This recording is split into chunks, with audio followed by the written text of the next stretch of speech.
Ok, alors on va faire la partie 6 de l'exercice 2. Lors de l'exercice 2 années plus tard, N plus 2, les charges de structure ont diminué de 4%, les coûts fixes, par rapport à l'exercice de départ, N, alors que le prix de vente a diminué de 10% par rapport à l'exercice N, donc on sera à 90 francs. Les autres conditions demeurent inchangées. Quel est le résultat de l'exercice N plus 2? Vous voyez qu'on peut faire des scénarios un petit peu presque à l'infini. Donc les coûts fixes de l'année N plus 2, c'est 25 000 moins 4%. Donc une petite baisse de mes coûts fixes, c'est bien, 24 000.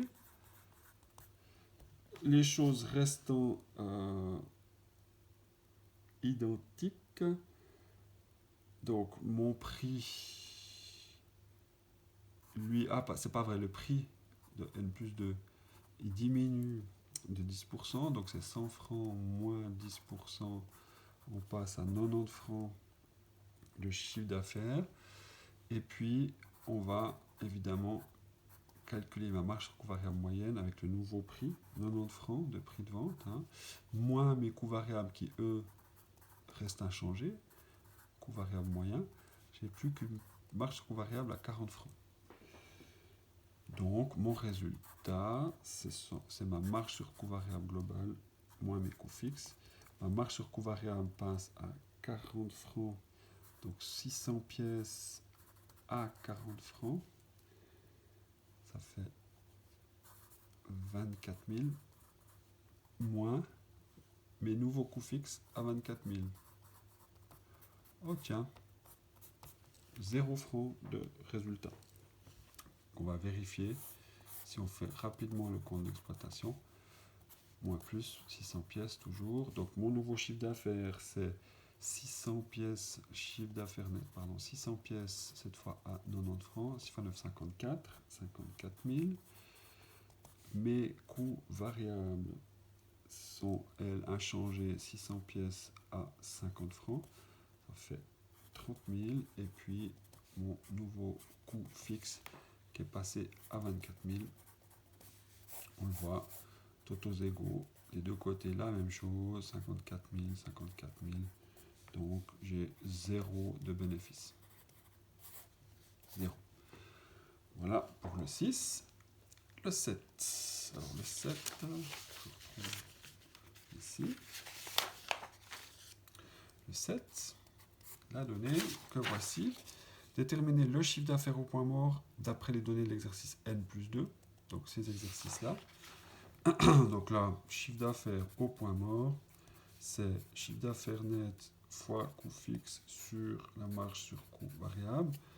Donc ici, mon chiffre d'affaires, je lis dans mon compte d'exploitation, 54 000, fois les coûts fixes, 24 000, divisé par ma marge sur coût variable qui est coût fixe plus bénéfice, d'accord? C'est donc 24 000. Donc au miracle, j'arrive à 54 000 francs. Le chiffre d'affaires au point mort, c'est logique, puisque j'ai 0 bénéfice ici, que j'ai confirmé là. Donc mon chiffre d'affaires au point mort correspond à 54 000. Il n'y a même pas forcément besoin de le faire. Et puis, facile, on va vite faire le 8 ici. Donc si vous ne l'avez pas encore fait calculer les taux de marge N, N plus 1, N plus 2, alors pour l'exercice N, je l'ai fait, l'exercice N, ce que vous pouvez aussi faire, c'est, je l'ai N, on y va comme ça, on peut aussi faire comme ça, N, N plus 1 et N plus 2, j'ai mon prix, qui était de 100 francs à l'année N, 100 francs N plus 1, 90 francs N plus 2, moins mon coût variable moyen, que je vais retrouver dans mes différentes calculs. Donc ici, j'ai une marge sur coût variable moyenne qui est à 50 francs pour l'année N. L'année N plus 1, mon coût variable moyen est toujours à 50 francs. Donc là, je reste à 50 francs. Et puis ici, j'ai ma marge sur coût variable, on l'a vu tout à l'heure, qui passait à 40 francs. dans l'année N plus 2. Donc, vous allez toujours faire ceci. Taux de marge, petit rappel, c'est ma marge sur coût variable sur le chiffre d'affaires fois 100. On peut aussi calculer comme ça. Donc ici, ça donne 50%, 50%, et puis vous faites le petit calcul, ici c'est 44,4%. Donc ici, mon taux de marge va diminuer. Alors voilà pour ces exercices 6 à 8.